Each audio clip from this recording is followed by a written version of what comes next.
शनि चलन काहापाई केमिति। प्रिय दर्शक बंधु, आमे जानिचे जे शनि तांकर मूल त्रिकोण राशि कुंभ राशि रे वर्तमान अवस्थान करिसेंती। तेबे आसंता 2025 मसीहा मार्च मास 29 तारिख रे शनि कुंभ राशि को छाड़ी पूर्वाभाद्र नक्षत्र मीन राशि को गमन करिवे। तेबे गोटे राशि रे शनि 2.5 वर्ष अवस्थान करती, 2 वर्ष 6 मास गोटे राशि रे रहंती। तेणु 3 जून 2027 मसीहा पर्यंत शनि मीन राशि रे थाई मीन राशि व्यक्ति मानक पई केउ प्रकार फल प्रदान करिवे एही संपर्क रे आज रे स्वतंत्र उपस्थापना को मु आपण मन को हार्दिक स्वागत जणाउछि। ज्योतिर्विद सुधीर दर्शक बंधु, आमे जानिचे जे शनि गोटे राशि रे 2.5 वर्ष अवस्थान करती। केतक राशि ठारू शनि 7.5 शनि सप्ताह प्रभाव लागुला बेले केतक राशि ठारू शनि 7.5 शनि सप्ताह प्रभाव हटि जाउछि एवं केतक राशि मध्य शुभ फल शनि को ठारू प्राप्त होबाक जाउछन्ति। से भितर जतबेला आमे देखुचे मीन राशि कथा आलोचना करूचे, सेतबेले मीन राशि को शनि आसुचंती, अर्थात द्वादश भावरु जन्म भावक बा स्व राशि को शनि आसुचंती। तेणु निज राशि रे शनि रही मीन राशि रे शनि रही से कि प्रकार फल प्रदान करिवे। शनि 7.5 प्रभाव तो रही आपण रहिबो, तेबे कि प्रकार फल प्रदान करिवे शुभ अशुभ फल ए संपर्क में आमे तथ्य रखिबा। किंतु मैं आपको ये कही रखा चाहे गोटे कथा जे शनि होउचंती ग्रह जगतर अत्यंत क्रूर ग्रह, अत्यंत प्रभावशाली ग्रह। शनि को ना शुणिले आमे भयभीत हो जाऊ। शनि आम राशि को खराब आसीगले, आमर अनेक किछि अनिष्ट हबो, शनि को द्वारा आमे अनेक किछि अशुभ फल पाइबा, एथिपाई भयभीत हो जाते अनेक लोक। अनेक लोक मध्य आनंद प्रकाश करती मनरे, जे प्रफुल्लित हो जाती जे शनि मो राशि की शुभ फल प्रदान करने जाउछंती। तबे मुझे कही रखा चाहे जे महाभारतर दान धर्म पर्व रे कहा जायछि केवल ग्रह नक्षत्र न करुति शुभाशुभम सर्वमात्मा कृत कर्म ग्रह बाद लोकाइति। तेणु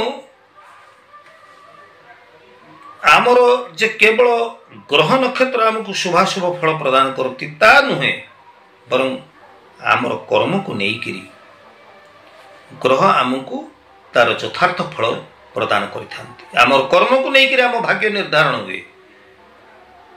आमर कर्म को नेइकिरी आम भाग्य निर्धारण हुए एवं आम कर्म को नेइकिरी ग्रह आमको शुभाशुभ फल से आमको प्रदान करिथांती। ग्रह जगतर न्याय देवता होचंती शनि महाग्रह, न्याय प्रदानकारी ग्रह होचंती शनि महाग्रह। तेणु जदि शनि आपण राशि पई अत्यंत शुभ अछंती, आपण जदि असत कर्म करूछंती, असदाचार पालन करूछंती, असत कर्म करूछंती, ताला आपण कहंतु तो शनि केमिति आपण को शुभ फल देबे। दर्शक बंधु, जदि आपण को राशि रे शनि सप्ताह चलुची, शनि 7.5 चलुची, जदि आपणकर निष्ठापर कर्म आपण करूचंती, सत् कर्म करूचंती, सदाचार पालन करूचंती, ताहले शनि जेते खराब थिले मध्य से आपण को जेहेतु न्याय प्रदानकारी ग्रह से आपण को शुभ फल प्रदान करिवे ना नहीं, निश्चित भाव में शुभ फल प्रदान करिवे। ताले शनि को पई भयभीत काहे होबा? शनि को पई भयभीत होबार किछि कारण नाही। आसंतु जानिबा, टिके सचेतन रहिबा, टिके सतर्कता अवलंबन करिबा। क्यों बाबद रे शनि आमर राशि उपरे खराब फल प्रभाव पकेबे बा खराब फल देबे, सेति आमको टिके सचेतन रहिबार अछि। ताले आसंतु जानिबा, मीन राशि शनि जेतेबेले जन्म राशि रे रहंती सेतेबेले आमर विभिन्न प्रकार अनिष्ट करिथांती बोली ज्योतिष शास्त्र कही थाए। तेबे मीन राशि व्यक्ति विशेष आपणकर जो दीर्घ दिन जो महत् आकांक्षा रही जो उच्च अभिलाष रही ये 2.5 वर्ष मध्य आपणकर सब स्वप्न साकार हो पार आपणकर समस्त मनोवांछा पूर्ण हो पार आपण विभिन्न क्षेत्र में सफलता हासिल करेंगे व्यवसाय वाणिज्य शिक्षा आदि क्षेत्र में सफलता आपण हासिल करें एवं दीर्घ दिन आशा अभिलाषा आपणकर पूर्ण हो पार आर्थिक क्षेत्र में आपण निश्चित भाव में कर्म को नुआ ढंग से नहीं आपण आर्थिक क्षेत्र को मजबूत करें आर्थिक पक्ष को आप मजबूत करें तेणु मोट पर जब देखिए आम प्रत्येक क्षेत्र तो शुभ फल आम शनि ठार पाइबा किंतु आमर आकस्मिक अर्थ व्यय अनावश्यक खर्च वृद्धि जहाँ आमको टिके चिंतार पकई पारे